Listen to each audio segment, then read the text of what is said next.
With the phenomenal rise of podcasting, more and more people are starting to launch their own. But if you're new to the game, the sheer amount of information out there can be pretty intimidating. So here are 15 things to consider before you invest the time and energy needed to have a successful show. Think hard about who's going to listen to your podcast and why they should choose you in the first place. It's already a crowded marketplace, and identifying a niche initially can be a really big factor in your show becoming a success. As I mentioned, it is a crowded marketplace, so you will need to stand out. Take the time to understand what's drawing people to your podcast and what kind of artwork you need to catch their attention. I'd seriously recommend taking the time to look at successful and unsuccessful competition. Look at what they're doing well, what they're doing badly, and try and learn from their show to inform how you might do yours differently. It's really useful to get your brain into gear and understand the established genres out there, so either you can become part of one or subvert them or create your own. There are an endless amount of choices for hosting your RSS feed. I would suggest that you need to think about what your budget is. Do you want cheap and cheerful, or are you looking for something a bit more premium that allows you to have that detailed analysis of your audience and downloads? It's important you develop a format that suits your audience's listening habits. If they're busy and on the go, they might just want a short hit of concise information. Or if they're just listening to relax and learn, maybe they're happy to have an hour of much more detailed content. Think about the expertise you have to offer and the kind of guests you would like to create. It does help to have a good voice, to be able to talk confidently and to be able to talk concisely.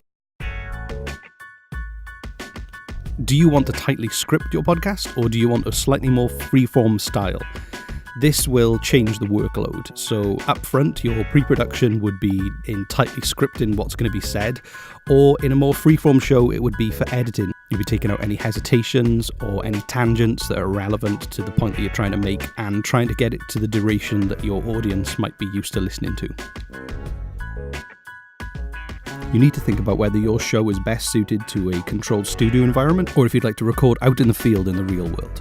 Both have different energies, both have different pros and cons. You need to work out what's right for you.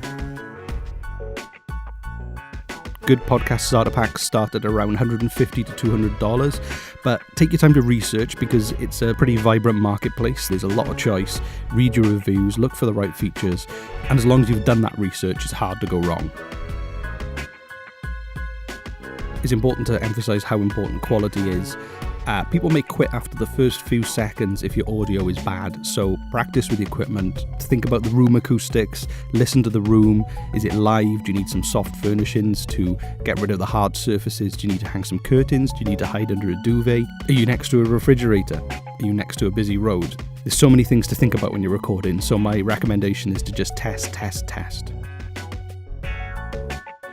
Will you be taking out any hesitations or mistakes? Will you be adding music or audio stings?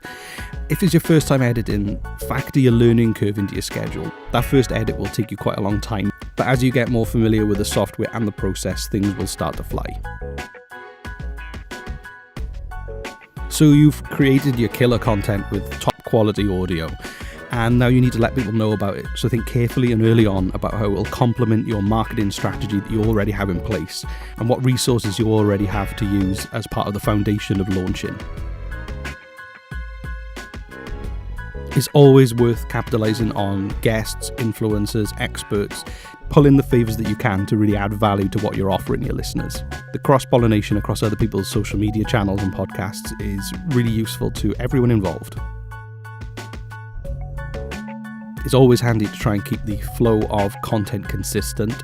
Consider a fixed release day or time every week or month, and whatever you decide, try and keep it regular. If your audience starts to expect a new episode of their favourite podcast at 8 p.m. every third Sunday, then you want to meet that expectation and keep them loyal with a reasonable stream of content.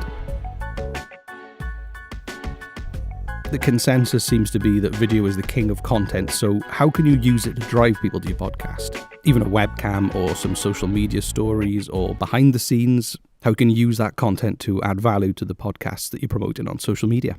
So those are some simple starting points. If I've missed anything or you disagree, then leave some comments at the bottom of this article, and good luck with your podcast.